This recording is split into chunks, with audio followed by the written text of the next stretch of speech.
خلال حياتك مع شريكك او مع زوجك اللي انت مش متاكده هو نرجسي ولا لا، لو لقيتيها معظمها بتمارس عليكي او كلها مورست معاكي على حسب طبعا طول المده اللي انت قضيتيها معاه، فده هيكون تاكيد اكتر ليكي انك انت مش ظلماه وان هو شريك نرجسي.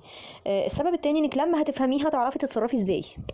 كل ما هتفهمي حيل هتفهمي ازاي تتصرفي معاها، مش هتبقي واقعه فريسه لان هو بيمارس عليك الحيل وانت بتدي ردود افعال اللي هو عايزها منك بالظبط.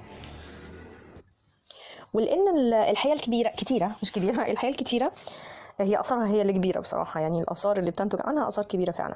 بس لانها حيل كتيره فمش هناخدها كلها في فيديو واحد، هنقسمها على كذا فيديو زي ما اتعودنا علشان ما تبقاش الفيديوهات وقتها طويل وتبقى مرهقه ومتعبه بالنسبه لكم، وتبقى خفيفه كده وان شاء الله نحصل منها الاستفاده اللي احنا عايزينها. هديكم كده يعني لمحه سريعه عن اساميها وهنبدا نتكلم فيها تفصيل.